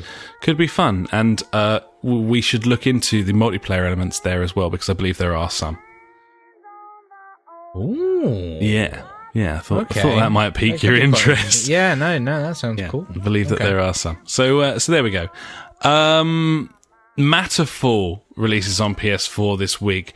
This is another game that I would like to buy, and it is a side-scroller from Housemarque, who made Resogun, and it's got that Resogun sheen with weapons that kind of... It's more of a top-down shooter than a side-scroller, but it's got those sort of weapons that caused the whole, I suppose, that Geometry Wars effect. I think it'd probably be safe to say, where the grid kind of folds in on itself, and you got almost like drips into a pond kind of texturing and looks to it. But this looks cool. This looks really cool, and big fans of what they were doing before. They're very committed to the old Pro as well, so you can expect big old boosts on your part. Yeah, man. It just looks great. I've watched a series of gameplay videos of this, and it just looks cool. Yeah, it's very interesting. It looks very fucking hectic. I'm not gonna lie. It does. When I started watching this video, I thought of what's that? Is it the Epic game that it got a remaster? I've really enjoyed it. Oh fuck, it doesn't matter anyway. It looked like a standard 2D platformer, but yeah, it seems to got extra elements in it. So you can form platforms, it looks like. So like when you jump, you can get things. Get platforms underneath you, and just a bit fucking mental. It looks crazy. I mean, it's got Geometry Wars kind of Was to it it. R-Type that? Fucking, it's definitely got R-Type elements. I mean, it's kind of a bullet hell kind of game, and I'm not usually a fan of that sort of thing, but Shadow I really enjoyed Resogun, and I just think that looks the business. Really, it looks very cool. In a week where there isn't just one cool side-scrolling fucking game coming out, buddy. Oh shit. What's the next one? The next one's Nidhogg 2, which was a bit of a sleeper hit when it arrived first time round, the original version. This one is coming out on PS4 and PC this week. They had a drastic change of art style, which went down like a sack of shit. Rather than change it, they just stuck with it, and people seem to have kind of warmed to it now. I still think it looks like balls. It looks fucking weird as hell. Yeah, kind of people with poppy outy eyes and stuff, rather than the sort of sleek, sort of shadowy kind of stuff that they were doing before. No. It's pretty off-putting. No. But the original game was very successful just due to its simplicity. You've got sort of 4 screens that are all tied together. It's a jousting thing. You can fight, kind of fencing. You can throw your sword, and you've got to get past each other to get the end of your screen to win. And this looks like an updated version of that. It's a very cool idea. It's a great idea, but yeah, the art style's kind of crucial, and I don't know where people will come down on this. Very strange decision. Or maybe it's inspired, and what the fuck do I know? But I think it looks balls. It's fucking the art style is just not what I want out of a game. Pretty rough. Yeah.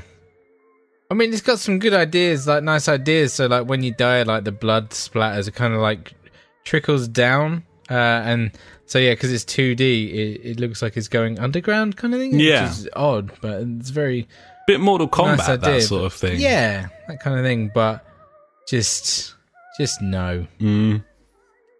Just no. Yeah, I don't think so. We'll see how that goes, but yeah, don't know. Finally. Out on PS4, Xbox One, Nintendo Switch, and PC this week, buddy. Sonic Mania.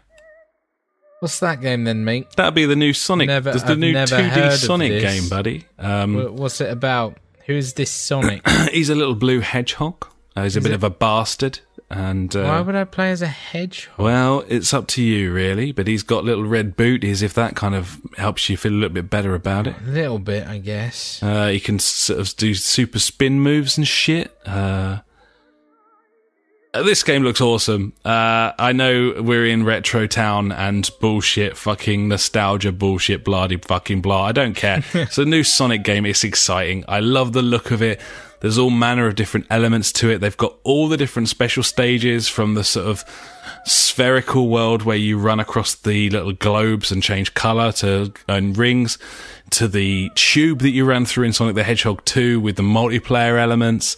There's challenge mode, some sort of competitive mode on there. it's brand new levels. It's all been kind of done from scratch with smooth, glorious animation, recreation of some Sonic music, new levels, new designs.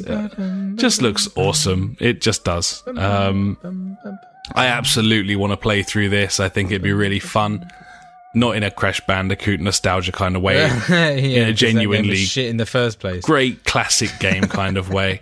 If some sort of Super Mario World Greatest Hits came out on these consoles, I would buy that as well. And the same absolutely goes for Sonic Mania. So I still see the beauty for me with this game is that I never played. I played them, but I never had them. So I never sat down and got fully involved with Sonic, and we're clearly getting this. Yeah, totally. We have to. I just think I'm really looking forward to just playing all of Sonic. The only one that I really got into was it Sonic Adventures? Was it on the Dreamcast? Sonic Adventure, yeah. Yeah, and, that was a great game. That was just completely different compared to all other Sonic games, really. It was a fantastic game, at the time. But Sonic 1 and Sonic 2. And the thing about this as well, I haven't just got love for Sonic 1 and Sonic 2. I've got love for 2 different Sonic 1s and 2 different Sonic 2s because I had the Master System and then the Mega Drive. So I played, and they were completely different games on those 2 consoles. So I've played 2 different versions of Sonic the Hedgehog and completed them, and I've played 2 different versions of Sonic the Hedgehog 2 and completed those as well. So yeah, no, I've got massive love here, and there you go. Just love Sonic Mania, woo! Shit the bed. So yeah, that's out this week, buddy, and I think you'll agree it's pretty solid, to be honest. Yeah, man, that's not bad. I mean, it's not everyone's cup of tea, but for us, it's looking good. Drop some dollar on that shit, absolutely. Yeah, man. I'll have to top up. Gibbon. And now it's time for Fuckwit Corner. Fuckwit Corner with Funk. Fuckwit Corner with Funk. He's got some questions. Funk.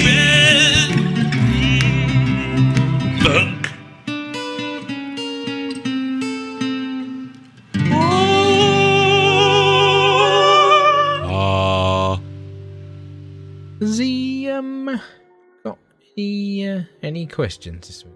Funk's got a little update for us. I know that you were happy to wait for this because, as you say, it does summarise things rather well. I'm sure I'll find out this week when I finally get around to playing this game, but I know you've been playing it. This is Just Cause 3 that we're talking about, and last week we kind of had a bit of a commentary from Funk as he was trying to get the fucking thing to work.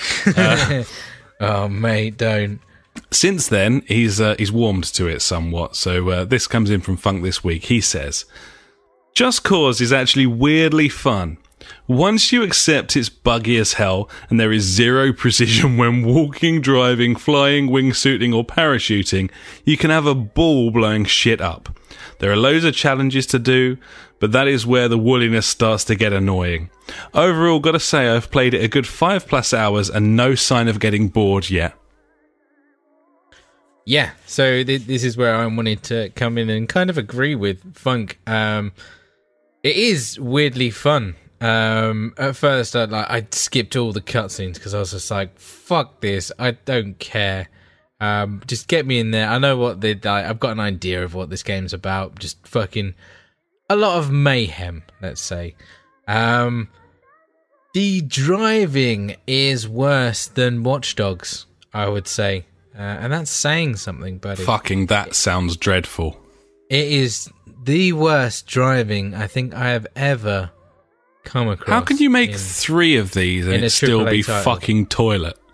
I don't know. It must be their style, but it seems to have like a delay. So when I press left, it waits like half a second and then turns. So you're constantly tapping instead of holding to like steer around. It's like tap, tap, tap, tap, tap. So for fuck's sake, driving is terrible. The rest of like the other stuff, flying, wingsuit, and parachuting. no issues with there.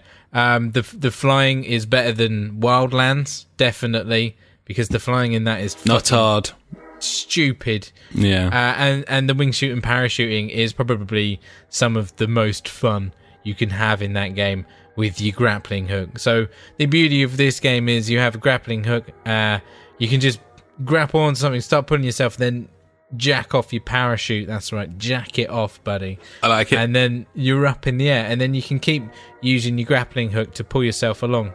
And then if you're high enough, just switch out into your wingsuit, and then you're fucking away, mate. You're flying around like you can get like drops in like from the sky, like airdrops of like vehicles, which is really cool because it kind of reminds me of like GTA 3 in a way, where you put in like the cheat codes and then like a tank would spawn in front of you kind of thing.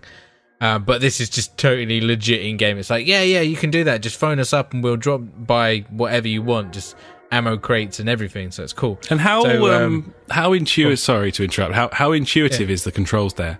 Like, because like what you're describing, like fucking building up momentum, flying to the air, switching to this, switching to that. Like, it sounds pretty complex. Like, is it quite a smooth transition between all of these different things? You can kind of pick it up and do it quite easily, or do you have to really think about it when you're doing it? I think the more you play it, the better you'll get at it. But to start off with, I was very hit or miss with what I was doing. I was just like, fucking, it sounds all complicated. over the place. Yeah, like you can get your head around it quite quickly, but then it's just, the limitations of the game sometimes pull you back. So like, you might miss like your grappling hook, and you're like, oh, for fuck's sake, now I've got to go round this building or something like that. Silly things. But when it goes right, it's very fucking cool. Let's put it that way. Nice. Yeah, so vehicle drops and stuff like that happens. Shit, I can't remember what I was going to say.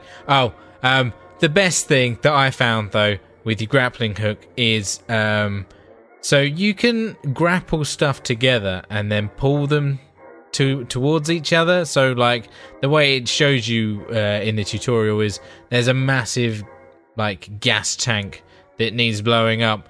Like, grapple this, like, red barrel, classic red explosive barrel. Textbook. To the big gas tank, and then pull them together, and obviously the lighter object will get pulled towards the heavier object, and then boom, that happens. So what I decided to do was grapple people by the neck and hang them from a massive statue. So I of course, like you do, couple of BHs, buddy. I was just like, just gonna hang them off his hand where he's doing like some kind of Nazi salute or something. It's like, so I'm gonna hang their bodies. Yeah. That was a good hour of my life. Fucking why not, mate? Enjoyed that. But yeah, so what you can also do, obviously, as I found out whilst doing this, is while you're retracting the cable, you can like press circle and let go, and the bodies just fucking fly like miles, and it is so satisfying. If anything, load this game up, play it for like 2 hours, get through and I think the first bit's like an hour until you like unlock this thing.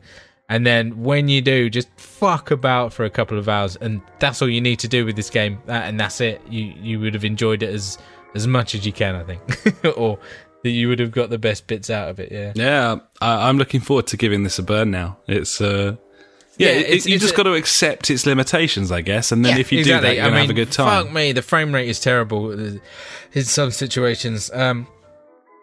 It's quite a good looking game though.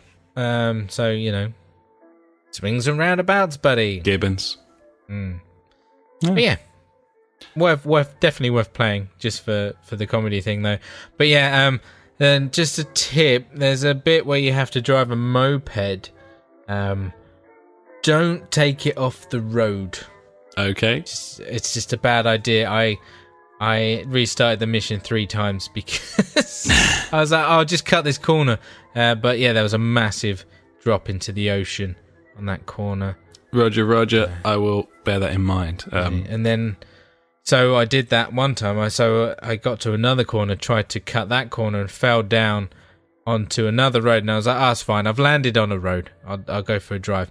It was some underground passage, and it was going to take me like, I don't know, half an hour to drive that. I was like, "No, I'll just blow this up and start again." I think. Yeah, lessons learned. Don't do that. Yep. Don't do that. But yeah, the fucking gunplay in it is not nice. I didn't like that actually, to be honest. Because there's like no precision aiming. It's just fucking. I don't know. It's not good at much, is it? No, not really. Well, I mean, as you say, you accept the limitations and find the fun, and that's what Funk's done, and you. That, exactly. I'm sure I'll be able to do the same. You have to do the fucking stupid stuff. Yeah. That's what that game does best. That's why it is what it is. I mean, you can fucking grappling hook yourself onto like a chopper and then kick the guy out of the door, and then you've got that chopper. It's very satisfying to do as well. It does sound satisfying. Cool. I'll give this a burn this week, and maybe we'll have a word about it next time round. But for now, thanks so much, Funk. Thanks for that.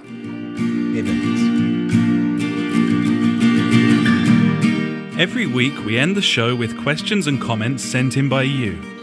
If you've got anything for us, just pop an email to the jfgpodcast@gmail.com or contact us on Facebook, Twitter, or at justforgamers.co.uk.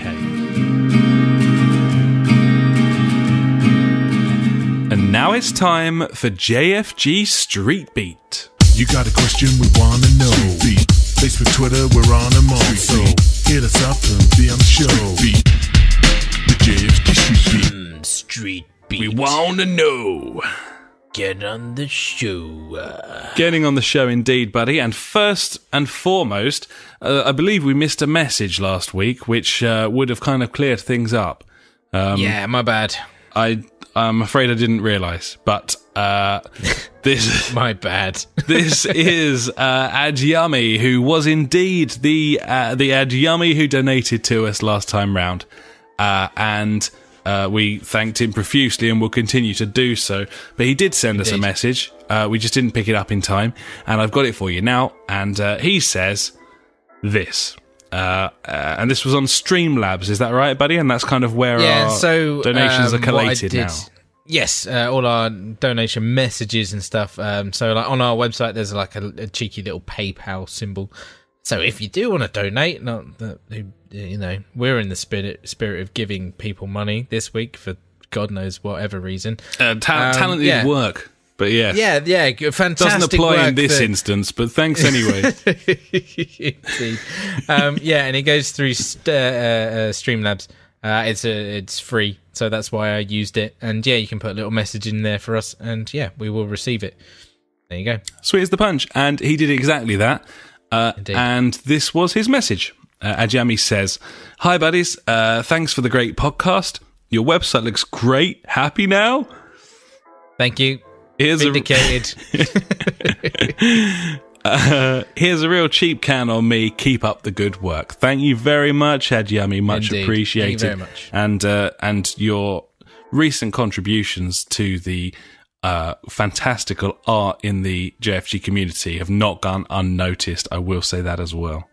Oh, fantastic stuff. Sweet as the punch. On a side note, I looked at how much it would be to renew our web domain for the next 5 years. £35, mate. So that's pretty cheap. Beautiful. Yeah. So we'll probably do that because I reckon we'll still be going for another 5 years. I just don't see how this ends unless one of us dies. I think so. Yeah. Yeah. I mean, we won't, that could happen, but it will happen. I think that's a certainty, buddy. Well, not in the next 5 years, hopefully. But fingers crossed. Yeah. Well, either way, we're ticking over very nicely indeed. We've had a few new subscribers recently and a few new contributions. Yeah, man. Enjoyed getting a little bit of extra input than normal for the old hipster names. Loved it. Getting involved. Yeah. So thanks very much for that. Thanks every much for that. Sticking with it. Thanks every much. This Australian box wine, buddy, it's tricky business. So thanks very much for that, Adyummi. Let's move on to another glorious, from one glorious benefactor to another one, buddy. It's JJ. He's here. And glorious benefactor. He's here in force. This is some good shit. This is the powerful, sort of strong, jovial, glorious, opinionated. Yeah. This is the sort hipster. of opinionated stuff that we want, and I'm going to read this in full, and hopefully I won't stumble the fuck over it because that would ruin things. You can just blame that wine, mate. Yeah, I already have. So continue. It'd be stale at this point if I was to do that. Anyway, JJ has been listening to our podcast and, of course, has noticed that we've heaped a fair amount of praise on Nintendo for their sales of late, or rather, we've reported on. It was the news, buddy. It's what we do. Exactly. We report the news. So I think JJ's got previews here where he fucking lashes out with a really heavy email and then comes back a day or two later and is like, maybe that was a bit harsh. But I always like both versions of JJ, the Jekyll and the Hyde. So here's part one from JJ in response to all of the people talking up Nintendo for all their sales and stuff, buddy. Okay, here we go. Just let's do this. Warming up. JJ says, "Hey buddies, so I'm wondering if I'm a bad video game parent. My kids might be more into video games if I would or could just bend the knee, but fuck Nintendo. I can't justify buying their hardware for 2 or 3 games, so fuck them and my Spawn's childhood. They're better off for it. Teach them not to buy overpriced, overhyped bullshit. God damn it. Then I think of the first time I slid the cartridge into that NES and Mario Brothers popped up. Son of a bitch, though. If all the Brackens would stop buying the shitty hardware, we could get Nintendo games everywhere. Anyway, fuck the Switch and double fuck all the classic shit." Yeah, buddy. Sorry, needed that. Thanks, JJ. He's totally right with the fact that there's only 3 games. Yeah, there's fuck all on there. Yeah. And there's nothing. Why would I don't want one. I don't need one. And he's right as well that and he'll elaborate here, and this is maybe not quite as fun, but certainly more insightful. This is his follow-up email. This is part 2. JJ says, "Buddies, so after listening to how well the Switch is doing and how great it is all week, I kinda lost my shit. More measured response is that I feel it's a bunch of hipster game journalists that talk it all up because nobody can get one and they travel all the time. Let this overpriced gimmicky hardware die. Make Nintendo just do games. $380, brackets, need a pro troll, for the console without a game. Such a steep price for the honour of playing Nintendo games.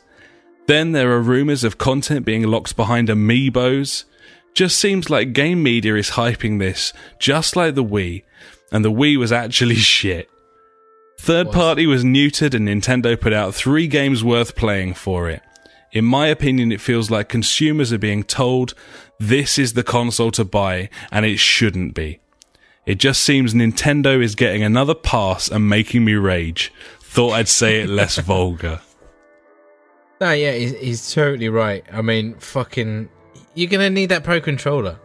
In how I play games, I sit down on a sofa, on a chair, in front of a TV. And all the journos bigging it up. All those journos, they're playing on Pro Controllers. And he's right about that, by the way, because if you listen to gaming podcasts with people who are, in the industry, travel for shows and so on and so forth, they are bigging it up all the time and they are travelling all the time. And that is not the standard way of someone playing video games. Most people aren't necessarily on the go, all the time.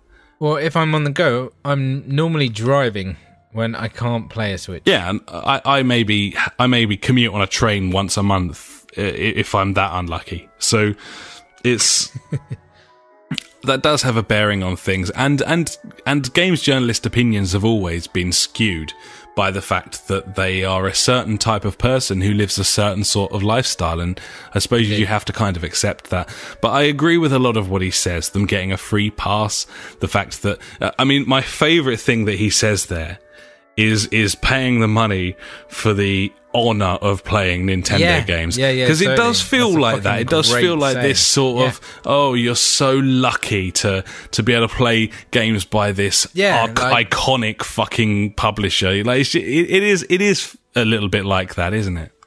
Yeah, totally. Like, they've had the same franchises for forever. Let's put it that way. And they haven't deviated really, or when they have deviated, it's gone wrong. Let's put it that way. Yes, I can agree with that. Sometimes when they don't deviate, it goes wrong. Fucking Star Fox or, you know. Yeah, or Star Wing, buddy. Apparently. And Lilac Wars. Lilac Wars as well, yeah. He's put it really well there. It's much more, you know, contained than the first email, but still hits home with the truth that, you know, this Nintendo product is overpriced. Like, you know, when we speculated about it coming out at the price point of £200, fuck yeah, I'll jump at £200. Damn straight. It was quickly forgotten, wasn't it? That low price point where people jumped on the hype train, and it was forgotten the fact that we were saying, you know, 200 quid we jump in, and yeah. And then it was like 250 with a game. Yeah, go on then. But then it was like 300 quid or something without anything. It's like, 350 with a game and then the controller on top. And before you know it, you're paying, you know, you could buy like an Xbox One and a PS4 for a similar price. Yeah. I know, it's stupid. Crazy. Absolutely fucking retarded. But what I would say, if you don't want to get your kids some Nintendo nostalgia, buddy, fucking 2DS, mate. I think that might be the way to go. Cheap. Lots of games. Keeps them off the telly. Yeah. Yeah, that's true. That is also true. So you can have the telly. Kind of crucial. Yeah, keeps them quiet in the cars as well. It's always good. Yeah. Yeah, man. 2DS. Or even the new one, if you want to push the boat out with the 2DS XL. It looks very tempting in my eyes. If I was someone that I am someone that has advised someone on thinking about buying a Switch, I was like, have a look at the 2DS XL. It's like a third of the price. I've nearly pulled the trigger several times on that. I said a little while ago I was definitely going to get one. The more and more I thought about it, the more I thought about the occasions in which I would play it. The fact that I don't travel unless I'm driving a car. Yeah, well, that's the thing, yeah. But it's like, look at me with the Vita. Want one. Like, I've barely touched that thing since having it. I think I've got my money's worth out of it because I got it for like 70 quid, which was a fucking steal at the time.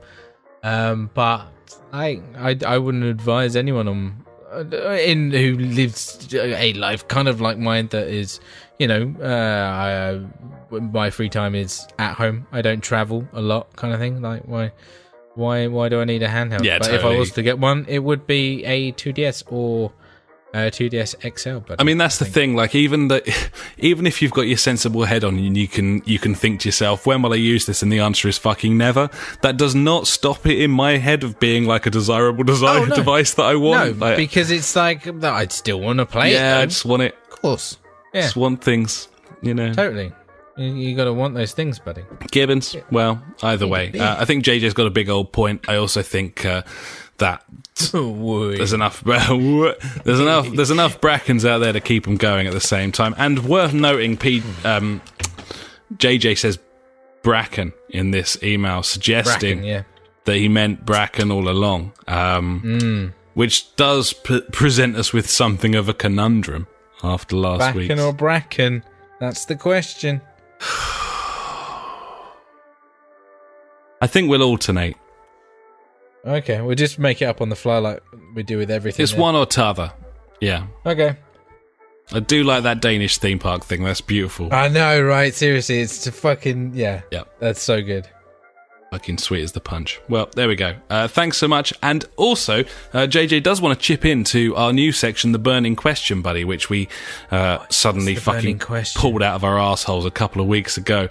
What was it? And you'll remember we were talking about the idea of hanging on to an old gen for a year or two rather than upgrading. And okay, cool. You were on one side of the fence, and I was kind of standing there with you, but also kind of throwing my voice over to the other side, going, "Yeah, but what if you fucking stay here?" So that was being a massive twat. Yeah. Devil's advocate or being a massive twat is one or the other, really. Yeah, well, kind of the same thing. Hand in hand, yeah. Either way, JJ says, gonna have to be on Team Ash for the burning question. When I got my PS4, I don't even know where I put my PS3. When I got my PC, I only turn on my PS4 when the old lady says, "Netflix now, stop playing your stupid video game." Yeah, man. It all comes down to where your buddies are at, though. I was content with PS3 until my brother got a 4. Within a month, everyone I played with bought one and never looked back. Value-wise, I agree with Alex. You might as well wait a year and get it at the price it should be. But it's a new shiny thing and I wants it. Yeah, man. It so that bad. is the bread and butter right there. God damn. That's it, man. It makes sense to wait, but fuck that. I want what's new. I know. I want that what looks really good. It's like fucking look at like the graphics cards, like the 1070 and 1080s that have come out in the past year. On countless times, how many times I've been like, yeah, I'm gonna buy one. I'm gonna get a 1070, Alex. I'm gonna buy it. Yeah. Well, why would I buy it? More monumental waste of money. Why no one to play with. I do little to no PC gaming, and the fact is I do little to no PC gaming because I have no one to play it with. Yeah. I mean, the only time that we really played PC gaming was when I gave you my old PC when I got my new one. And like it was great. We were like, yeah, sweet, we're playing all the cheap games. Orcs Must Die 2. I think we paid like £3 each or something. And incidentally, by the way, up near my festival, I kept driving past this giant fucking farm, like agriculture centre that was selling loads of tractors and trailers and harvesters and all sorts of shit. And I was thinking, that time. Might be time for farming sim. Don't. Or maybe never again. I don't know. I'm just saying. Me. I was driving past. I was like, that looks like a tedder to me. Oh, I love a good tedder. Yeah. But the beauty was fucking on that PC version, we got the mods and we got those quad bikes and we like after a while we just fucked up and started taking off sweet jumps. Yep. Oh mate, and then we worked out, hey, wait, if we leave the lawnmower at the golf course, we can just drive up there in our quads and cut the lawn. Yep.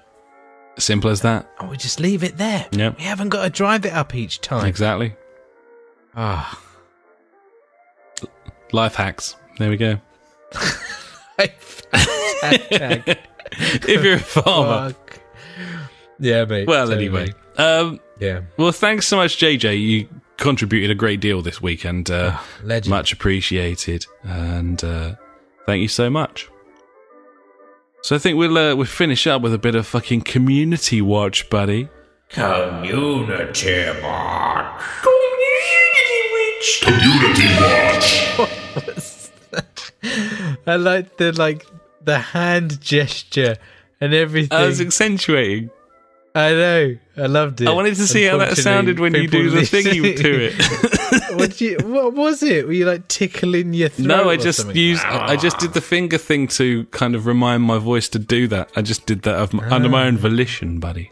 Oh, it's beautiful. I loved it. Yeah. That is now a must every week. I'll never recreate that again. Unlucky. Well, let's not fuck about, buddy. It's Community Watch for one reason and one reason alone. And that, of course, is the art of Mel Gibson's soul. Taumgaz.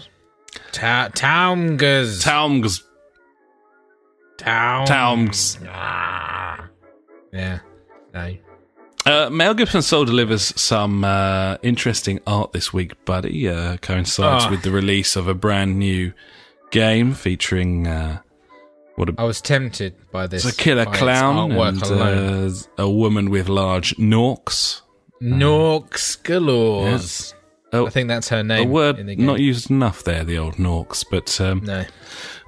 Glorious, bountiful image. And Mel captions it, of course, with his own comment on what could possibly be, and of course we've spoken about this already, but what could possibly be some sort of best game kind of thing for the old 2017. Mel says, Dead Island Game of the Year 17, Frisky Business. Frisky Business. If anyone hasn't seen Frisky Business, then you're out of luck, because it looks interesting. A shining beacon to us all, buddy, in the game of buying games. Mel does not give a flying fuck what he pisses his money away on. And here we are with Frisky Business. We got... I loved the one with the picture of the clown, because he was labelled just Clown, which I quite liked. That was my favourite. I think that's his first name, Clown. His name is Clown. Yeah. That's it. Just Clown. Just one name. Like Jesus. And Prince. Yeah, and Prince. Yeah. Yeah. Jesus and Prince. Similar. Yeah. Clown. Glorious images. And if you want to see a little bit of that, as well as some fantastic work from Adyummi, the funk, and the occasional oos from me. Obviously, I was up in the countryside, buddy. Saw a lot of ooses, but of course, I'm at a music festival in a field. My phone is dead. I cannot just be posting willy-nilly to the community. But there we go. Terrible. But yeah, thanks so much for that, Mel. Thanks so much for that, JJ, Adyummi, and of course the funk. So I think that'll about do us, buddy, for episode 123. It's been good this week, perhaps because I'm not fucking dying. What about you? You enjoyed it? Yeah, mate, I'm pretty shit-faced, so I'm good. Yeah, I've been on the Australian box wine, buddy, and holding it together, of course, because seasoned veteran, but at the same time, feeling a bit squiggly in the old head department. Squiggly wiggly. If you like. Sure thing. Right now. Fuck it, who cares? 20 past 10. We've done pretty well on the old time there. What are we playing now? I presume we're playing Orcs. I'm going to play some Orcs, mate. I need to get my daily login bonus. This is what we've become, is it? At this moment in time, yes, buddy. I'm fully embracing it. I understand what I'm doing. I am that man right now. I mean, I feel like I'm a bigger man for saying what my problems are. Well, you've got problems. I got problems. I was in Brixton today installing a new Draytech router for a charity organisation. Draytech. Yeah, they're the best routers. Is that like Beats by Dre? Fucking, I'm telling you now, you cannot beat a Draytech router. They are industry standard. The range is fucking ludicrous. You can do all manner of... Mate, I don't trust no industries. I promise you they are glorious. Nah, mate. You can set up fucking site-to-site VPNs on that shit, buddy. Get access to your shared drives. I don't have any. That's what it's all about. That's a lie. You can set up some, you know. Anyway, while setting it up, obviously helping out the client, doing my bit, all I could really think of was, if I get a couple of new chests tonight, I might upgrade my barricades. Hopefully, mate. So get them to that tier 4 shit like me. Oh, God, he's a big fucking... Papa! Do you know what colour it is now? Because, you know, tier 2s and 3s, they're like orange. Oh. Fucking blue now, mate. Fucking cheeky. I know. Thoroughly cheeky. Oh, there was one other thing I wanted to do, actually, before we go. Oh, seriously? I'm sorry. I wanted to... There's actually one thing that I need to say right now. I'll let you go. Go on. Skate4 hashtag. Skate4 hashtag. Mine was a legitimate thing, although that, of course, is an integral part of our campaign to EA to get Skate4 hashtag built. Well, actually, there's something a bit more behind Skate4 hashtag, and that's Project Session, buddy. What? Project Session. It's a skateboarding game that might come out this year. Ultra realistic, apparently. Just saying. Might come out like that. For a while. Skiing game might come out. Which one? What was it called? Ski. It was called something like that. Like Steep. No, it was some like indie game. No, yeah, that game came out. Oh, did it? Came out, yeah, like last November, December, I think. Oh, yeah. okay. But it was like early access-y shit, wank, bollocks. Yeah, no, don't. No, bad game. Well, but no, yeah. Fair enough. Skate, okay. hashtag, skateful, hashtag. Project session. What I wanted to say, buddies, was maybe you'd like to join our fantasy football league for the season. Yeah, go on then. Yeah, go on. I mean, because that would be funny. I don't know how many people who listen are into the Premier League or football. I think even if you're not, people like Mel and JJ, I think they should put a team in here because there's every chance you'll win it. We're a bunch of cunts. Yeah. We don't know what we're doing. And imagine if you could hold that over us. You know how much we like football. Imagine if you, for the rest of your life, you could say that you just fucking blew us out the water picking a random team that you Those guys are shit. had no like prior knowledge of. So yeah, I wanted to give the option. I have a lengthy code that you can use to just auto join our league with no fucking problems whatsoever. Anyone listening to the podcast can join. I'm going to read. Just put it in the podcast description, buddy. I will put it in the description. I'm also going to read it out because I'm committed to doing so at this point. Okay. You've memorised this shit. Yeah, I've got it. Are you ready? Okay, yeah, now then. Get your pens. Or just wait for the description and copy and paste. 2747128 -643202 /119 store Sony.entertainment network. Sony. Yeah. Come join our league. Network.com.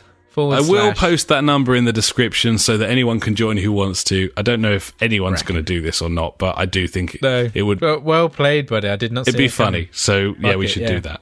Anyway, we got to go play some fucking orcs. We can't just be talking to you cunts all night. So fuck off. Oh man. Gibbons. Thanks so much for listening, though, of course. You can find us at www.thejfgpodcast.co.uk. It's a shiny, bloody new website. It's glorious. Adyummi likes it, and you will too. We got Facebook /the JFG Podcast. Our Twitter handle is at the JFG Podcast as well. Head over to www.soundcloud.com /justforgamers to listen to an episode from 2 weeks ago. We're also on a selection of streaming sites, including YouTube, the TubeTube, of course. JFG Podcast on there. Beam.pro, aka fucking mixer.com. And twitch.tv /the JFG Podcast. You can find us on PS4. We got a community on there. Just search JFG Podcast. Come join us. Even if you haven't got one of those consoles, buddies, you can just get the app on your phone and just play along. Maybe post some pictures of horses, that sort of thing. And maybe some pictures of the situation. The situation as well, of course, yeah. And we're also on Google Plus, of course, if that is how you choose to live your life. Thanks so much for listening, buddies. We're off to spend money on a free-to-play game. And you can fucking well quote me on that as well. Until next time, thanks so much. I've been Alex. He has been Ash. Goodbye. Cheers, then.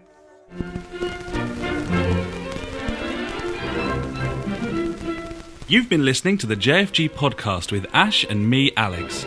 To find out more, head to www.justforgamers.co.uk, Facebook /the JFG Podcast, or Twitter, where we are at the JFG Podcast. Episodes go live every Sunday, and if you could pop onto iTunes and write us a quick review, we would love every inch of you, even if you got old and fat. Thanks so much for listening, and we will catch you next time.